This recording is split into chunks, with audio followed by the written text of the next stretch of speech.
Okay, so it appears that J.D. Vance, the new vice presidential candidate for Donald Trump, has made history, or at least we'll say recent history. So you can check this out. This is pretty hilarious. So J.D. Vance is like the weirdest pick I think Trump chose. I think Trump really he really pulled a Tim Kaine here, where it's like a big mistake. I think at this point, I think the best case scenario for this is just losing opportunity cost, because the vice president really represents a position of opportunity cost. That's really what it represents.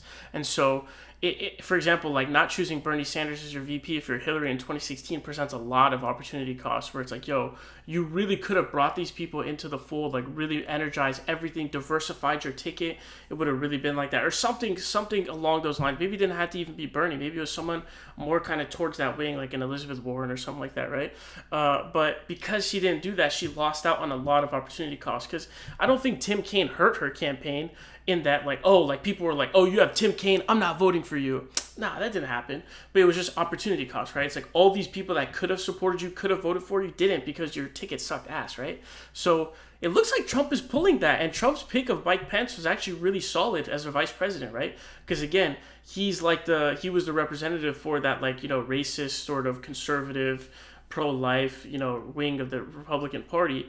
That kind of group, right? And so it was a diversification of the ticket, and he also had like some like status quo-y guy on his team, right? And so it was like the perfect balance out for him, and I think that worked out really well for him. So that ended up being a really good pick. This, I think, is a fucking terrible pick, like horrible. And I think he really gifted the Democrats something big here, because this really could have been bad if he had chose someone better. And this is also just great because it offers just such a nice advantage. But so he's made actually recent history. So since 1980, which is now over 40 years ago, which is like more than half of the average lifespan, he actually has the lowest ever net favorable rating post convention. So the average since 2000 is plus 19 points. And J.D. Vance actually has a -6. So that's a really massive swing in terms of like difference of favorability rating. And favorability rating definitely does have impact on elections for sure. Like, if you can even just have like, especially with how low they are now, with like at least they were with Trump and Hillary. So even if you can just have a little bit of a favorability advantage, it can be huge for you, because a lot of the elections now just come down to lesser of two evils. And so if you can just kind of like swing out with the net favorable rating, like you're in a good position. And that's a huge plus 20 points average since 2000. He's at -6, and so I think nobody likes J.D. Vance. I don't think he has any sort of like constituency or consumer base or anything like that. And then I know he definitely pisses off the Groypers because his wife is Indian, and I don't know if you guys saw that whole thing with Ann Coulter. I almost said Anna Kasparian with Ann Coulter and Vivek Ramaswamy, where she's like, "Oh yeah, I'll never vote for you because you're Indian." And I guess I watched a clip with him and PBD, and he was like, "I didn't even ask her. Like she just blurted it out." So pretty much he's in the situation here where he's in a really bad state, sort of numbers wise, and so you can even see how poorly he performs here with white non college educated voters, and so that's a really big pull for Trump as well. Is that education is one of the biggest divides that are had between Hillary and Trump was really able to cash in on those numbers. And so I think that ultimately what it's going to come down to here is J.D. Vance is definitely going to hurt the campaign in that way, and a lot of opportunity costs, I think. And then maybe there would be like some Groypers who are not going to not vote for him.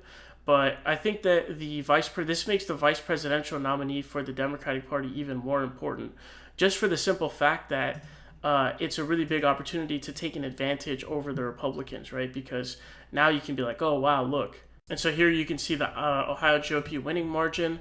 And so it's Vance +6 for U.S. Senate. I think he outperformed his race in 2022. President Trump was +8. That's crazy because Ohio used to be a swing state not that long ago. It's pretty insane, dude. What happened to you guys, man? Fuck you guys. No, I'm just kidding. And then we have DeWine here, the governor, +25. Damn. So pretty much he's actually very weak amongst Republicans, it looks like. And so if this can provide to be some kind of like suppressor, if this can be like a suppressor where it's like, whoa, you're actually somebody who might make Republicans kind of stay home a little bit, that's a really big bonus for Democrats. And so white voters without a college degree, +31, +36, +45. And a +5 vote margin in a white voters without college degree is freaking huge. Dude, that's like a massive margin.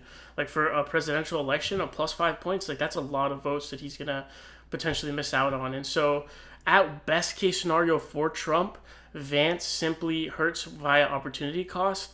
But I think the true scenario is that it's actually going to hurt the campaign.